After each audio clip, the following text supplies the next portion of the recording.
妈，嫂子家的冰箱彻底空了，连个鸡蛋都找不到。小姑子林轩急匆匆地从厨房跑出来，声音里带着明显的抱怨。婆婆赵慧芬听到这话，脸色瞬间变得尴尬起来，低头不语。我缓缓放下手中的工作文件，嘴角不由自主地扬起一丝讽刺的笑容。4个月前，我还像个陀螺一样围着这位公主殿下团团转，家里的冰箱总是被我塞得满满当当。结果呢？转眼间就被她搬运一空，就连给儿子小雨准备的生日蛋糕都没能幸免。我一再的忍让退步，换来的却是她更加肆无忌惮的掠夺。这一次，我彻底狠下心来，把冰箱清理得干干净净，连一包方便面都没给她留下。听着外面林轩慌乱失措的叫声，还有婆婆焦急不安的踱步声，我生平第一次感受到了真正的解脱感。妈，嫂子家里什么能吃的都没有。林轩的喊声从厨房里传来，语气中夹杂着难以掩饰的愤怒情绪。我轻轻搁下手中的季度报表，目光投向客厅里一脸窘迫的婆婆赵慧芬，心中突然涌起一阵难以名状的畅快感。4个月前，我还在为他们婆媳俩的意外造访忙得不可开交，生怕有半点疏忽怠慢了这位养尊处优的小祖宗。如今，我终于领悟了一个深刻的人生道理：对某些人来说，你越是一味迁就，他就越是得寸进尺。从我决心将冰箱彻底清空的那个瞬间起，这场家庭内部的较量就正式拉开了帷幕。一切的导火索都要追溯到那个周6的黄昏时分。我刚从大型超市采购归来，双手拎着大大小小10几个购物袋，总共花费了4000多块钱，将整个双开门冰箱装得水泄不通。里面摆放着精挑细选的有机食蔬、进口热带水果、新鲜海产品，还有专门为7岁儿子小雨挑选的各类健康零食。我正在厨房里小心翼翼地将这些食材分门别类整理摆放，门铃突然毫无预兆地响了起来。打开房门一看，只见小姑子林轩笑盈盈地站在门外，手里紧紧抱着一个超大号的保冷袋。嫂子，我过来了。她满脸灿烂地打着招呼，不等我回应就径直朝厨房的方向走去。林轩今年刚满26岁，名牌大学硕士毕业，可是毕业整整2年了，依然没有找到一份稳定的工作，美其名曰是在寻找人生真正的方向。他的日常生活开销、房屋租金以及各种花费，全部都由我丈夫林浩一手承担。我眼睁睁地看着他熟练地拉开冰箱门，开始往保冷袋里大把大把地装东西。轩轩，你这是要做什么呢？我忍不住开口询问。哦，我几个闺蜜今晚要到我那里聚餐，我想拿点食材回去用。她连头都没抬一下，手上的动作却异常迅速。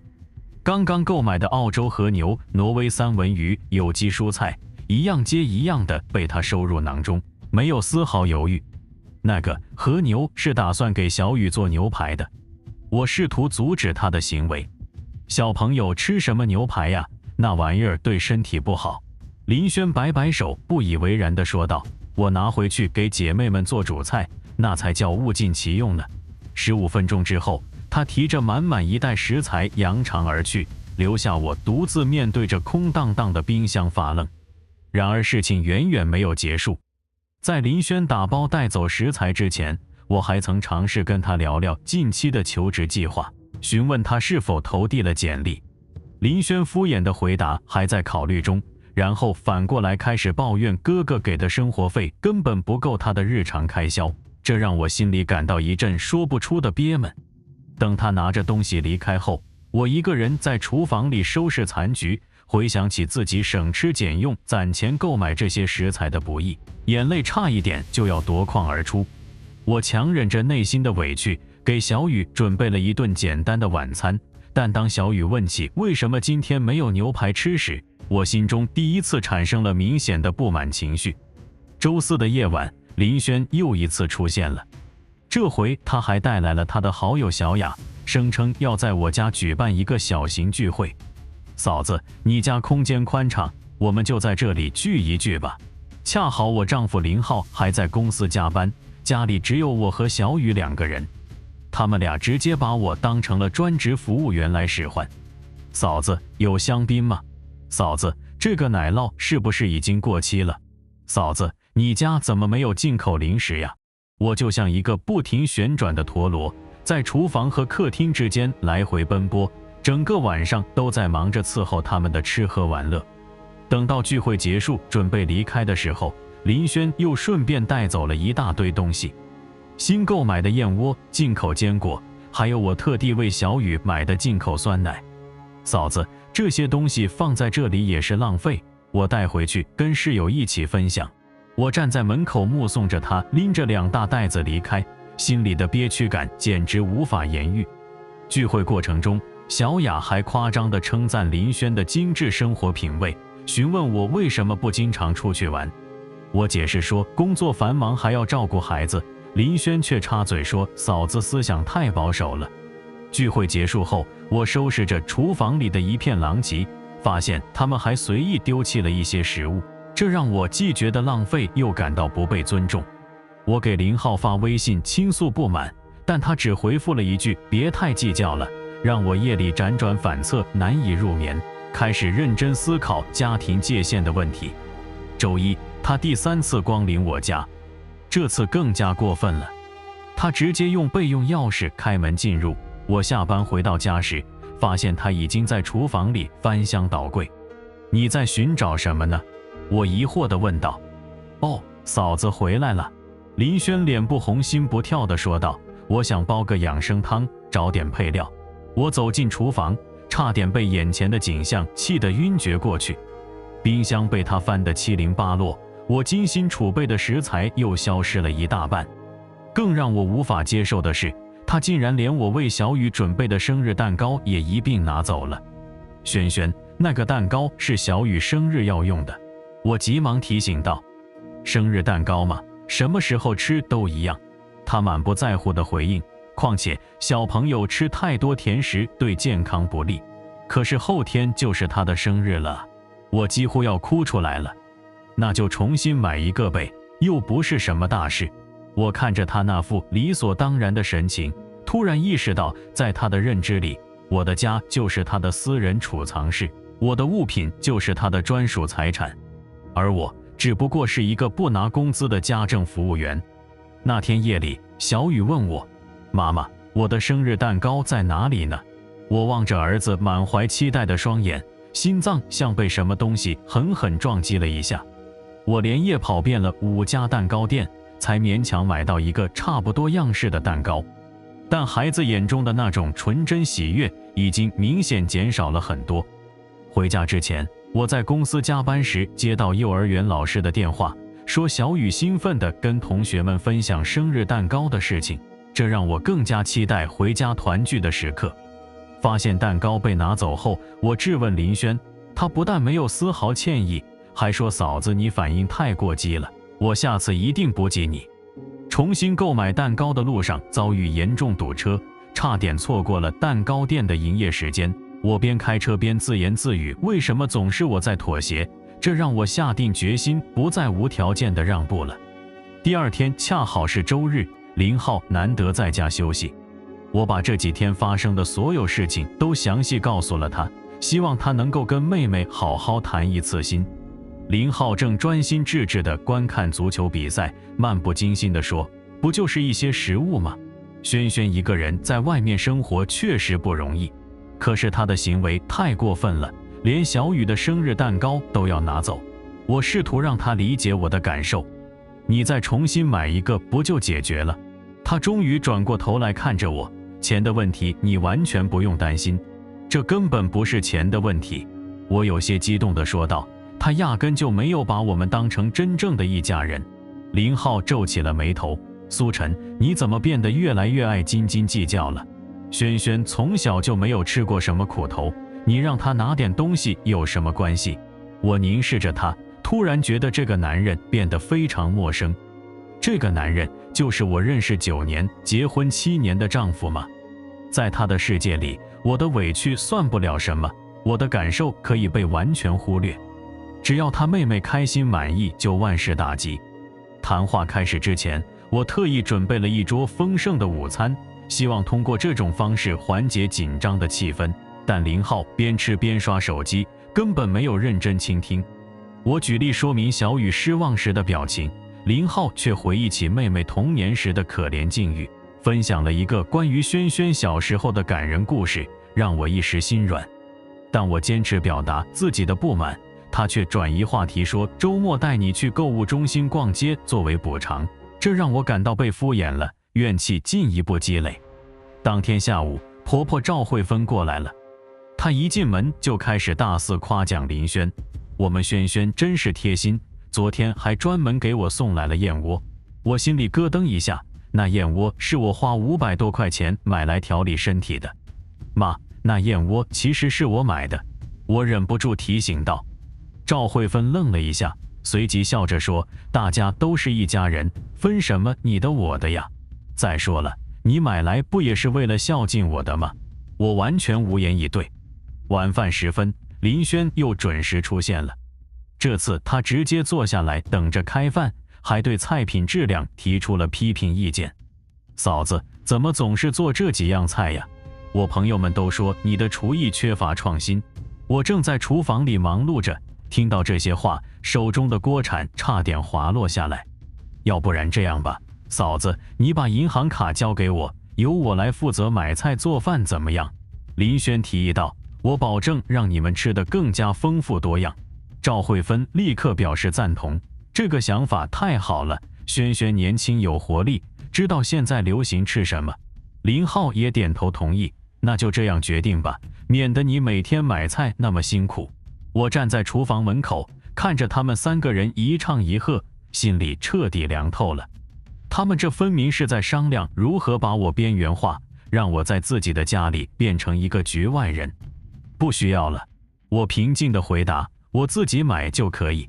林轩撇撇嘴，嫂子，你这个人怎么这么固执呢？婆婆来访之前，我特意整理了房间，准备了精致的茶点以示尊重。当她夸奖燕窝时，我委婉的提醒是自己购买的，赵慧芬却说轩轩有孝心才会带来，让我感到无比尴尬。晚饭期间，林轩不仅抱怨菜品，还当众指出我的厨艺需要提升。赵慧芬分享了一些传统家常菜的做法，试图调解，但最终还是支持了林轩的建议。我拒绝后，他们3人开始小声议论，让我感到被完全孤立了。那天夜里，我彻夜未眠，躺在床上，脑海中反复回放着这段时间发生的种种事情。我突然清醒地意识到，我一直在扮演着一个错误的角色。我以为自己是这个家庭的女主人，但实际上我只不过是一个高级保姆。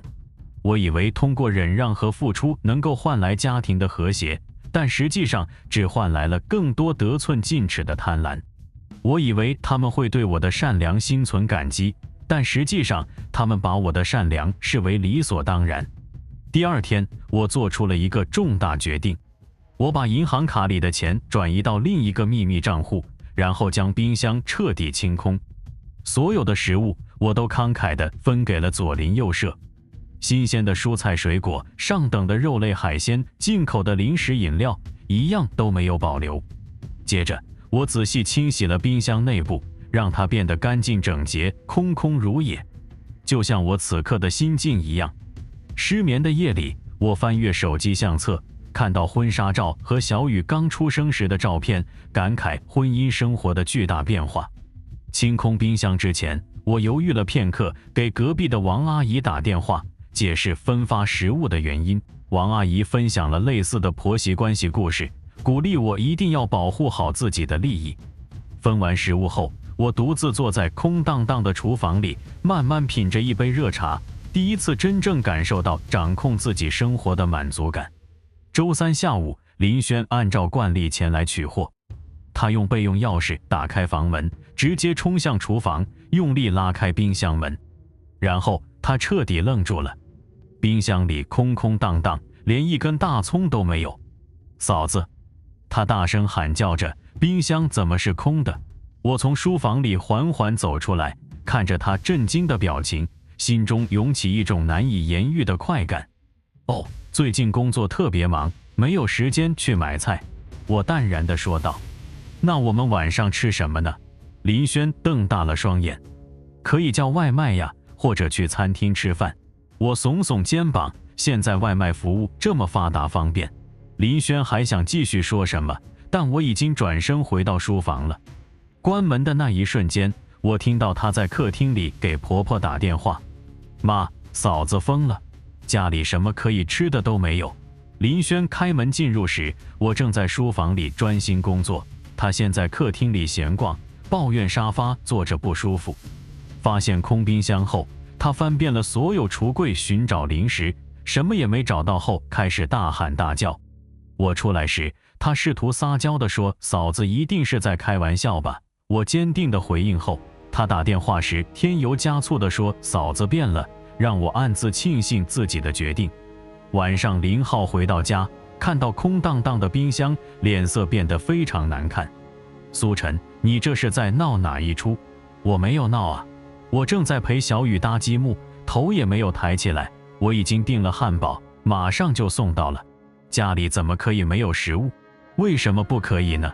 我终于抬头看向他，反正买了也会被别人拿走，还不如干脆不买。林浩被我的话堵得哑口无言。他心里清楚我说的是事实，但他不愿意承认这个现实。林浩进门前，我和小雨正在愉快地玩游戏，营造出温馨和谐的家庭氛围。他质问时，回忆起上周品尝的美食，说这样根本不像一个家。我详细列举了过去被拿走的各种物品。他试图为轩轩辩护说轩轩没有恶意，但我用事实进行反驳，让他一时语塞。汉堡外卖送到后，小雨开心地品尝着，缓解了紧张的气氛。但林浩的沉默让我预感到冲突将会进一步升级。周五，林轩再次登门造访，这次他明显带着怒气，一进门就开始质问我：“嫂子，你到底是什么意思？什么意思呀？”我装作不明白。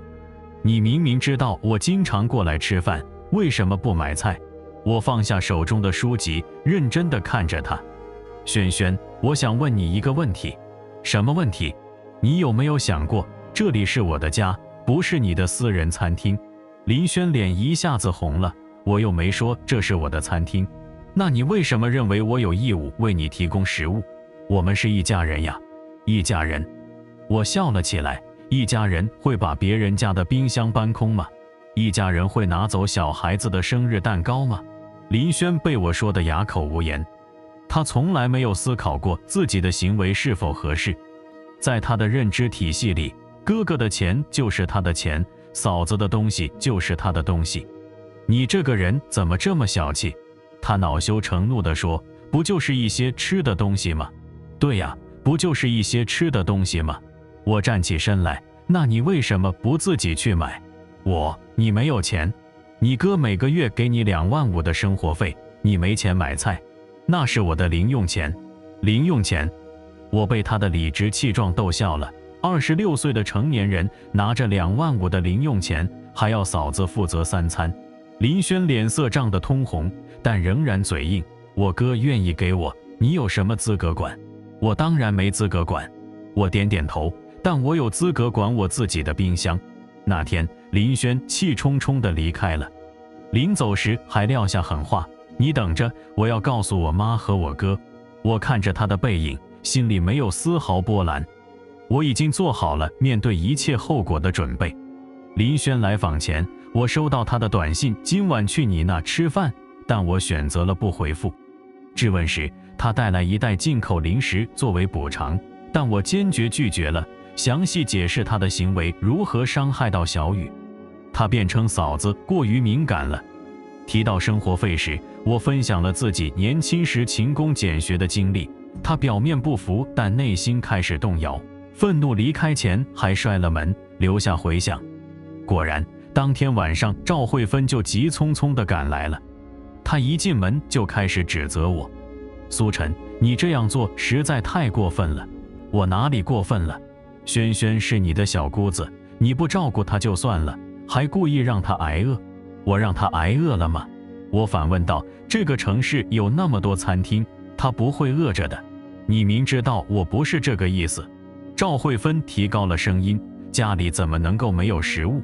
妈，请问您的家在哪里？”我直视着他：“这里是我和林浩的家，不是轩轩的家。”赵慧芬被我问得一愣。他要吃饭，可以回他租住的房子，或者去餐厅用餐，为什么一定要来我这里？你这孩子怎么说话的？赵慧芬不高兴了。轩轩是浩浩的亲妹妹。是的，是亲妹妹。我点头承认，但不是我的亲妹妹，我没有义务养活她。婆婆来时带了自己亲手制作的点心，试图和解，但一开口就是指责。数落过程中，她回忆起轩轩童年失去母亲的痛苦经历。我表达了同情，但强调界限的重要性。她眼含泪水地说：“轩轩就像我的女儿一样。”我安慰她，但坚持自己的立场。她离开时深深叹气，让我短暂地感到内疚，但很快就重新坚定了决心。这句话彻底激怒了赵慧芬，她用手指着我的鼻尖，破口大骂：“你这个女人怎么能这么狠心？轩轩从小就没有妈妈，你不心疼她也就算了，还这样对待她。”听到这些话，我心中涌起一阵深深的悲哀。轩轩的母亲在她7岁时因为疾病去世了，这确实是很可怜的事情，但这绝不是她可以肆意索取的理由和借口。妈，我完全理解您对轩轩的疼爱。我尽量保持平静地说道，但是她已经26岁了，应该学会自立了。自立？赵慧芬冷笑道，她一个女孩子能自立到什么程度？那其他的女孩子是怎么做到自立的？其他女孩子有哥哥照顾吗？我被这句话彻底噎住了。在他们的逻辑体系里，有哥哥的妹妹就应该被哥哥无条件供养，而哥哥的妻子就应该无条件地配合这种安排。我的想法、感受、权利，统统都不重要。重要的是，绝对不能让小姑子受到任何委屈。争执开始前，我特意准备了丰盛的晚餐，但赵慧芬坚决拒绝用餐。她哭诉时，我分享了自己母亲早逝的类似经历，试图产生共鸣，但她却认为，所以你应该更加懂事。当天晚上，林浩和我发生了激烈的争吵。苏晨，你太过分了，他怒气冲冲地说道。轩轩就是喜欢来家里吃饭，你就不能稍微让让？我被他的话气笑了。我已经让了整整5年，我让他把家当成免费餐厅，让他把我当成免费保姆，让他拿走小雨的生日蛋糕。你现在还要求我继续让下去，那又怎么样呢？林浩不耐烦地说道。她是我的亲妹妹，我不宠她还能宠谁？那我算什么？我凝视着她，我在你心中是什么？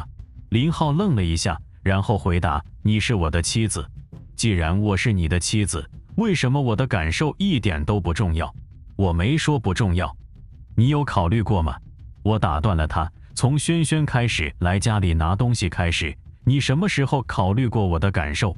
你只会说她是你妹妹，她生活不容易，她没有妈妈。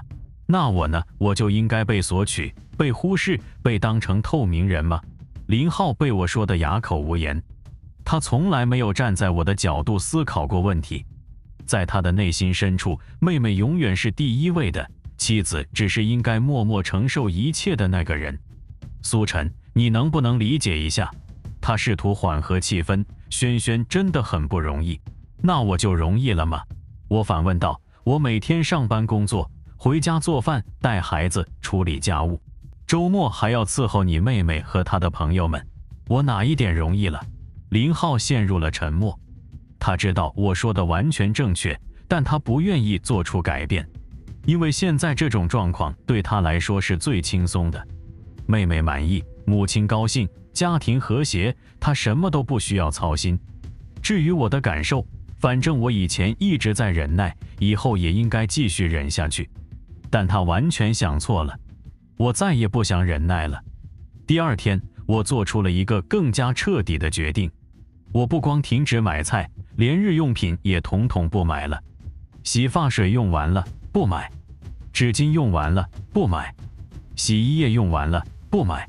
我就像罢工的员工一样，彻底停止了所有的家务劳动。争吵过程中，他列举了我变化太大的各种例子，我反击过去忍让时受到的种种委屈。当他威胁要离婚时，我冷静的回应让他感到意外。争吵结束后，我独自出门散步反思，呼吸着新鲜空气，进一步坚定了自己的决心。林轩周日又来了，这次他发现不仅冰箱空荡荡的，连卫生间都没有纸巾。嫂子，家里怎么什么生活用品都没有？他皱着眉头询问。哦，都用完了。我在客厅里看电视，头也没有抬起来。那你为什么不去买呢？不买呀，反正我一个人也用不了多少。林轩站在那里，脸色变得极其难看。他想要发脾气，但是找不到合适的理由。毕竟我确实没有义务为他提供生活用品。罢工之前，我列了一张清单，计算过去的开销，震惊地发现韦轩轩的间接支出竟然如此巨大。他发现问题时，不仅抱怨没有纸巾，还说嫂子变得好抠门。我建议他自己去购买。周末，赵慧芬再次登门造访，这次她的态度更加强硬。苏晨，你这样做是想逼迫我们全家吗？妈，您这话说得太严重了。我依然保持平静，我只是觉得没有必要买那么多东西。轩轩经常过来，你不买让她怎么办？她完全可以自己买呀。她一个女孩子买那么多东西很麻烦的，那我一个女人买东西就不麻烦了吗？赵慧芬被我问得无话可说。过了一会儿，她换了一种策略。苏晨，你这样做对小雨也不好，孩子正在长身体，需要营养，你不买菜她吃什么？我看向旁边正在玩游戏的小雨。这段时间我们经常在外面用餐，孩子倒是挺开心的，能够品尝到平时吃不到的各种美食。小雨，你觉得最近吃的怎么样？我询问儿子。很棒啊，小雨头也没抬地回答，昨天的意大利面超级好吃。赵慧芬的脸色更加难看了。她原本想用孩子来道德绑架我，结果孩子完全不配合她的计划。苏晨，你究竟想要怎样？她终于撕下了伪装的面具。你是想让轩轩饿死吗？当然不是。我摇摇头，我只是认为一个26岁的成年人应该学会照顾自己了。你这是在逼他。我逼他什么了？我反问道。逼他独立，逼他成熟，这有什么不对的吗？赵慧芬被我说得完全无言以对。她心里明白我说的很有道理，但就是舍不得让宝贝女儿受任何委屈。婆婆来访时带了小雨喜欢的玩具，试图软化我的态度。我询问小雨的意见时，她说外卖很好吃，让她感到气馁。我强调独立教育重要性的时候，她离开时摇头叹息。当天晚上，林浩又和我发生了更加激烈的争吵。这一次，他说出了让我彻底死心的话：苏晨，你就不能为了这个家考虑一下吗？你这样闹下去，我们的婚姻还怎么继续？他的语气中带着明显的威胁意味。我看着眼前这个曾经深爱的男人，心中最后一丝幻想彻底破灭了。你的意思是，如果我不继续当免费保姆，你就要和我离婚？我没有这么说。那你是什么意思？我冷静地看着他。林浩，我想问你一个问题。什么问题？在你心中，我和轩轩谁更重要？林浩被这个问题问住了，他张了张嘴，却说不出话来。这个问题的答案，我们彼此心里都很清楚。然而，他接下来说出的话，彻底撕碎了我对这段婚姻的最后一丝眷恋。苏晨，你怎么能这样问？轩轩是我妹妹，血浓于水，你应该理解。他顿了顿，似乎觉得这样说还不够，又补充道：再说了，当初你嫁进我们家的时候，我妈就说过，我们家就轩轩这一个女儿，以后你要好好照顾她。你当时也答应了的。这句话就像一根针，狠狠地扎进了我的心脏。我突然想起7年前的那个晚上，确实有过这样的对话。当时年轻的我沉浸在即将成为新娘的甜蜜中，面对婆婆的要求，我毫不犹豫地点头答应。我以为那只是长辈对晚辈的一般性照顾，我以为凭借我的善良和真诚能够换来这个家庭的温暖或接纳。可是现在，这份当年的承诺却成了束缚我的枷锁，成了他们肆意索取的借口。所以，在你们眼里，我当年的承诺就是要无条件地忍受轩轩的一切行为。我的声音开始微微颤抖，不是因为害怕，而是因为愤怒。苏晨，你别这样说话。林浩试图靠近我，但我退后了几步。我没有说错什么。我深深地吸了一口气。林浩，我们结婚7年了，我想问你，在你心中，我到底算什么？你是我的妻子，小雨的母亲，仅此而已吗？我打断了他，我不是一个有独立人格的人吗？我不应该有自己的感受和底线吗？林浩沉默了很久，最后说出了让我彻底绝望的话。苏晨，我觉得是你变了，以前的你很善良，很懂事，现在怎么变得这么斤斤计较？就在这一刻，我彻底明白了，在他们的认知里，善良就等于没有底线，懂事就等于无条件忍让，而我现在的反抗，在他们看来就是变坏了，不懂事了。我笑了，那是一种带着悲哀的笑。你说的对，我确实变了。我看着他，我不想再当那个被随意索取的善良女人了。苏晨，我累了。林浩，我转身走向卧室。今晚我想一个人静静。关上卧室门的那一刻，我靠在门后，眼泪终于夺眶而出，不是因为委屈，而是因为解脱。我终于看清了这个家庭的真面目，也看清了这段婚姻的本质。第二天是周一，我请了病假，没有去上班。我需要时间来整理自己的思绪，做出人生的重大决定。上午9点，我独自一人去了律师事务所。陈律师，我想咨询一下离婚的相关事宜。我坐在宽敞的办公室里，语气出奇的平静。陈律师是一位看起来40多岁的女性，有着丰富的婚姻案件处理经验。她仔细听我讲述了整个事情的经过，包括林轩的索取行为、林浩的偏袒态度，以及我内心的挣扎。苏晨女士，从法律角度来说，你完全有权利维护自己的合法权益。陈律师认真地说道，婚姻中的经济控制和情感忽视都是可以作为离婚理由的。那孩子的抚养权呢？这是我最担心的问题。根据你描述的情况，孩子一直主要由你照顾，而且孩子还很小，法院通常会优先考虑母亲的抚养权。陈律师翻阅着相关资料，不过你需要收集一些证据，证明你在这个家庭中承担了主要的家务和育儿责任。从律师事务所出来，我觉得整个人都轻松了不少。至少我知道了，如果真的走到离婚这一步，我并不是毫无选择的。下午，我接到了王阿姨的电话。王阿姨是我的邻居，一位60多岁的退休教师，人很善良。小苏啊，上次你给我的那些食材，我都做成菜分给邻居们了。王阿姨在电话里说道，大家都在夸你人好呢。王阿姨，谢谢您。小苏，阿姨想跟你说句心里话。王阿姨的语气变得严肃起来。阿姨活了这么多年，见过太多像你这样的女孩子了。什么意思？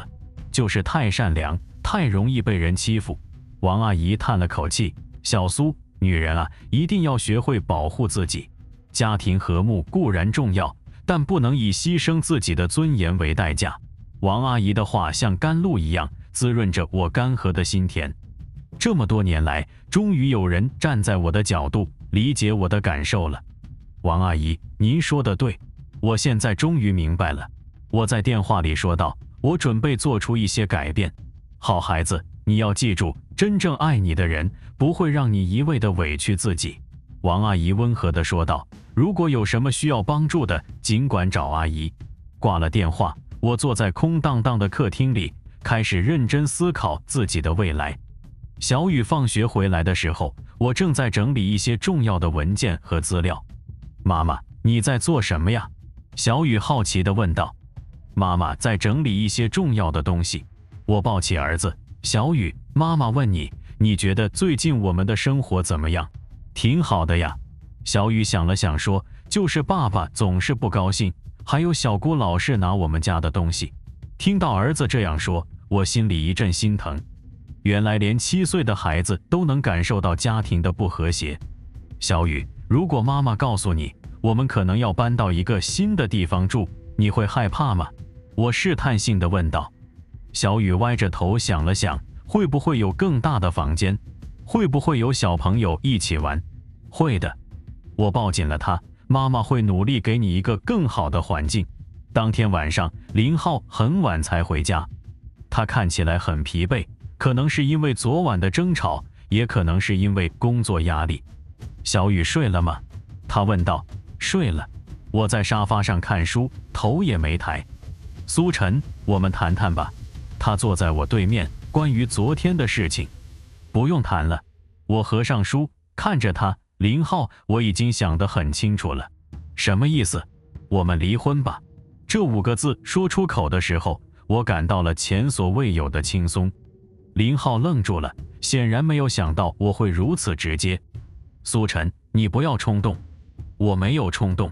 我摇摇头，我考虑了整整1天，这个决定对我们都好。你不能因为轩轩的事情就……这不仅仅是轩轩的事情。我打断了他，这是我们价值观的根本分歧。在你心中，我永远排在轩轩之后，排在你妈妈之后，甚至排在你的面子之后。而在我心中，我希望找到一个真正把我当成平等伴侣的人。林浩沉默了很久，最后说，你这样做对小雨公平吗？我觉得这样对小雨更好。我坚定地说道，我不希望她在一个充满争吵和冷漠的环境中长大，而且我会争取小雨的抚养权。接下来的几天，家里的气氛变得异常紧张。林浩试图通过各种方式挽回这段婚姻，但他的方法依然是让我向轩轩道歉，重新恢复以前的状态。苏晨，轩轩说他可以减少来家里的次数，你看这样行不行？他试图和我谈判。这不是次数的问题。我一边收拾衣物一边说道，这是态度和尊重的问题。那你想怎么办？我已经说得很清楚了。我停下手中的动作，认真地看着他，除非轩轩能够真心道歉，承认自己的错误，并且保证以后不再有类似的行为。同时，你也要向我道歉，承认你在这件事情上的偏袒和冷漠，否则我们就离婚。林浩脸色变得很难看，你这是在逼我们全家向你低头。我没有逼任何人。我平静地说道，我只是在为自己的尊严争取最基本的尊重。如果连这个都做不到，那我们确实没有继续下去的必要。当天下午，赵慧芬又来了，这次她的态度比以往任何一次都要强硬。苏晨，我听浩浩说你要和他离婚。他一进门就开始质问。是的，我没有否认。你疯了吗？赵慧芬提高了声音，为了这点小事就要离婚？你有没有考虑过小雨？这不是小事。我看着她，而且我认为这样对小雨更好。你这个女人怎么这么自私？赵慧芬的话语变得越来越难听。你就是想要我们全家都围着你转，是不是？妈，请您注意您的言辞。我的语气也变得冷硬起来。我从来没有要求任何人围着我转，我只是要求最基本的尊重和理解。尊重？你有什么好尊重的？赵慧芬似乎彻底撕下了伪装。你不就是仗着生了个儿子，觉得自己了不起了？我告诉你，离了我儿子，你什么都不是。听到这些话，我彻底明白了他对我的真实看法。原来这些年来，我在他心中从来都不是儿媳妇，只是一个生育工具而已。您说的对。我点点头。离了你儿子，我确实什么都不是，但是我宁愿什么都不是，也不愿意继续忍受这种屈辱。你……赵慧芬被我的话噎住了。她显然没有想到我会如此坦然地接受她的贬低。妈，我已经联系了律师。我平静地说道，如果您和轩轩不打算道歉，那我们就法庭上见吧。到时候我会把这些年来发生的所有事情都说出来，包括轩轩如何肆意索取，您如何偏袒，林浩如何冷漠。我相信法官会做出公正的判决。看到我如此坚决，赵慧芬的态度开始有所松动。苏晨，你真的要把事情闹到这种地步吗？他的语气变得有些哀求。我们毕竟是一家人。一家人？我苦笑了一下。如果真的是一家人，会发生今天这些事情吗？一家人应该相互尊重，相互理解，而不是一味的索取和忍让。赵慧芬沉默了很久，最后说：“你给我们一点时间，让我们商量商量。”可以。我点头同意，但我的条件不会改变。周五的晚上发生了我完全没有预料到的事情。林轩主动来找我了。他站在门口，看起来有些扭捏不安，完全没有了平时的趾高气昂。嫂子，我能进来和你谈谈吗？我看着他，心情很复杂。这是他第一次用这样的语气和我说话。进来吧。我让开了门。林轩坐在沙发上，低着头摆弄手指，半天没有说话。轩轩，你想说什么就直接说吧。我在他对面坐下。嫂子，我来道歉的。他终于抬起头，眼中竟然有泪光闪烁，这让我感到很意外。我知道我做错了很多事情。他的声音有些哽咽。我不应该总是拿你们家的东西，不应该把你当成佣人，更不应该拿走小雨的生日蛋糕。我静静地听着，没有说话。嫂子，我真的没有想过这些行为会伤害到你。林轩擦了擦眼角。我一直以为，反正我们是一家人，这些都没关系的。但是这几天看到我哥和我妈那么焦急，看到小雨那么难过，我才意识到自己的问题有多严重。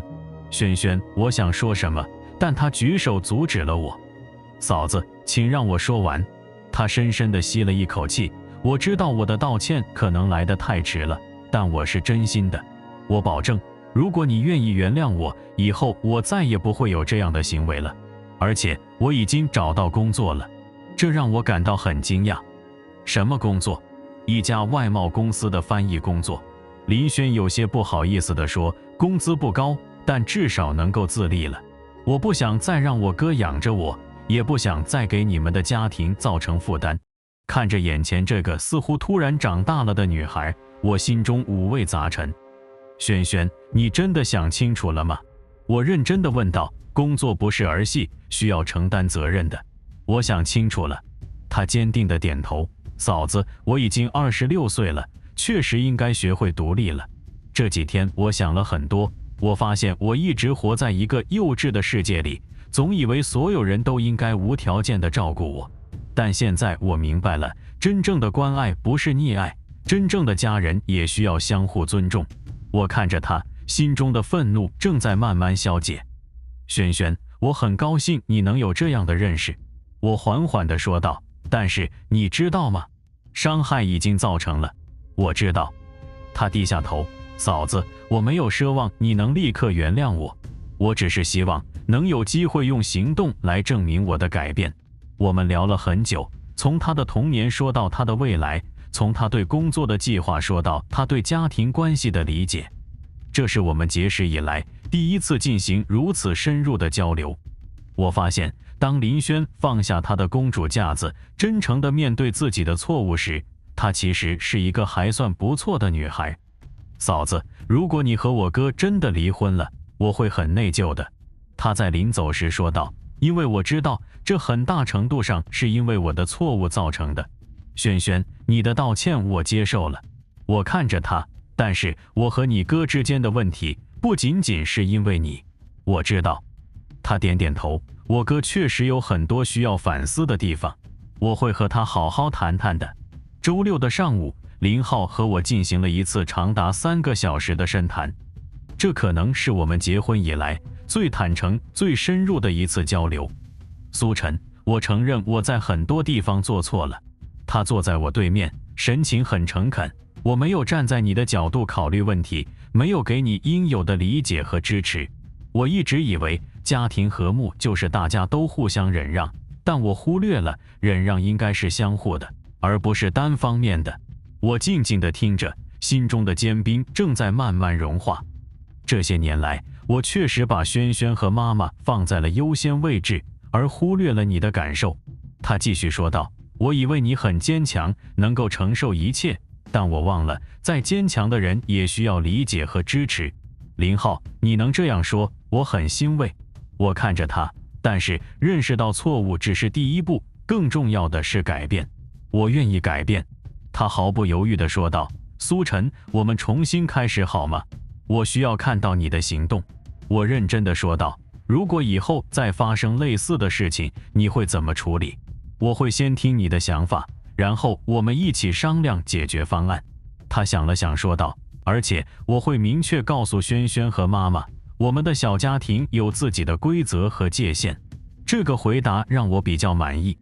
还有一点，我补充道，以后家里的重大决定，包括经济支出，我们必须商量着来。没问题。他点头同意。苏晨，我发现这次的事情让我学到了很多。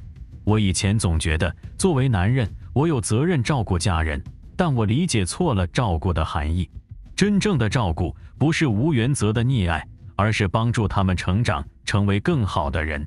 下午，赵慧芬也来了，她的态度和以往有了明显的变化，不再是高高在上的指责，而是带着一种歉疚和反思。苏晨，我想和你道歉。她坐下来，语气很真诚。这些天我想了很多，我发现我确实做错了很多事情。妈，我有些意外。我一直把轩轩当成小女孩，总想着要保护她，但我保护的方式是错误的。赵慧芬叹了口气，我让她养成了依赖的习惯，也让你承受了不应该承受的压力。而且我对你说过很多过分的话，那些话是不对的。她看着我，苏晨，你是一个好媳妇，也是一个好妈妈，我应该更加珍惜你。听到这些话，我眼中不禁湿润了。这么多年来，我第一次从婆婆口中听到这样的肯定。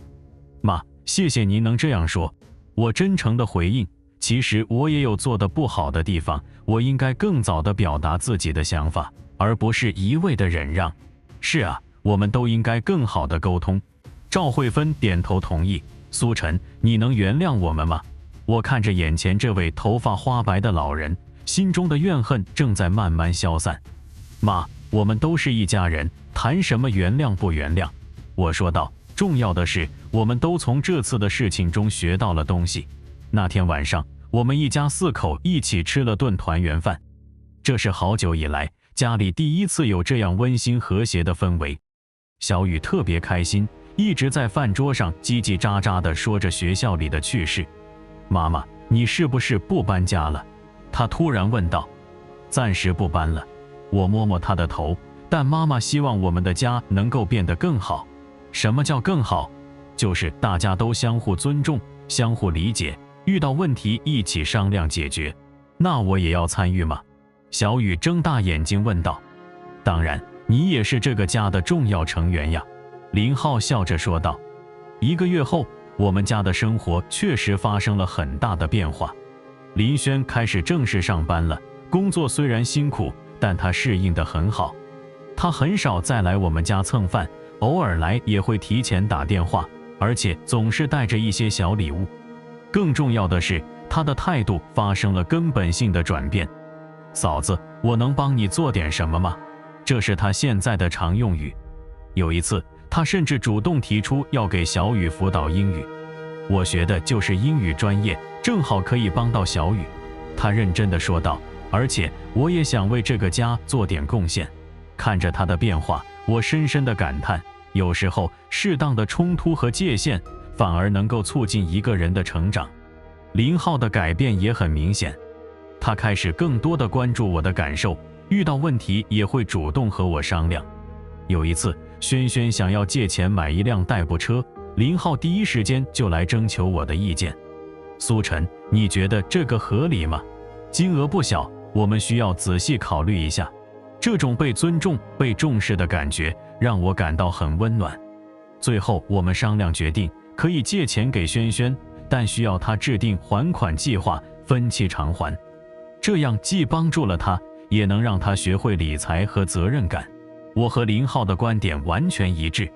赵慧芬的态度变化可能是最大的，她不再处处维护轩轩，而是开始客观地看待问题。有一次，轩轩抱怨工作太累，想要辞职，赵慧芬竟然第一个反对。轩轩，你已经26岁了，不能再任性了。她严肃地说道，工作虽然辛苦，但这是你成长的必经之路。而且你看你嫂子，工作家庭两头兼顾，从来没有抱怨过。听到婆婆这样说，我心中暖流涌动。更让我感动的是，赵慧芬开始主动关心我的工作和感受。苏晨，你工作累不累？要不要我来帮你带带小雨？家里有什么需要帮忙的，你尽管说。这种被关爱、被理解的感觉，是我多年来一直渴望的。现在回想起来，那个决定清空冰箱的下午，可能是我人生的一个重要转折点。如果我继续选择忍让和沉默，这个家庭永远不会改变，我也永远不会获得应有的尊重。有时候，冲突不是坏事，它能够让所有人看清真相，找到问题的根源。我学会了设立界限，学会了为自己争取权益，也学会了在必要的时候说不。而这个家庭的其他成员也在这个过程中学会了尊重和理解。林轩学会了独立和感恩，林浩学会了平衡和沟通，赵慧芬学会了放手和理解。我们的关系不再是单方面的付出和索取，而是相互的支持和理解。当然，这个过程并不容易，改变从来都不是一蹴而就的，它需要时间，需要耐心，也需要所有人的努力。但我相信，任何真正的改变都是值得的。现在的我不再是那个委曲求全的女人，我有自己的底线和原则。我依然善良，但不再没有边界。我依然关爱家人，但不再忽视自己的感受。我学会了在爱别人的同时，也要爱自己。今天中午，轩轩又来了，但这次他是来给我们做饭的。嫂子，我学了一道新菜，想让你们尝尝。他开心地在厨房里忙碌着，那种自然和谐的氛围让我感到很欣慰。小雨在客厅里写作业，林浩在旁边辅导，赵慧芬在整理客厅，嘴里还哼着小曲。这就是我一直期待的家庭氛围，温馨、和谐、相互尊重。而这一切都源于我当初那个看似冲动的决定，清空冰箱。有时候，女人真的需要为自己勇敢一次，哪怕全世界都不理解，至少要对得起自己的内心。因为一个懂得爱自己的女人，才能真正的爱别人。一个有界限感的家庭，才是真正幸福的家庭。现在的我，终于可以骄傲地说，我不再是任何人的免费保姆，我是苏晨，一个有独立人格、有自己底线的女人。而这个家也因为我的坚持和勇敢，变成了我们所有人都满意的样子。这场家庭博弈战最终没有输家，我们都是赢家，因为我们都学会了如何成为更好的自己，如何建设一个更好的家庭。以上就是本期节目的全部内容了。如果您喜欢我们的频道，还请麻烦点赞、订阅、开启小铃铛，也欢迎留言发表您的看法。谢谢收看。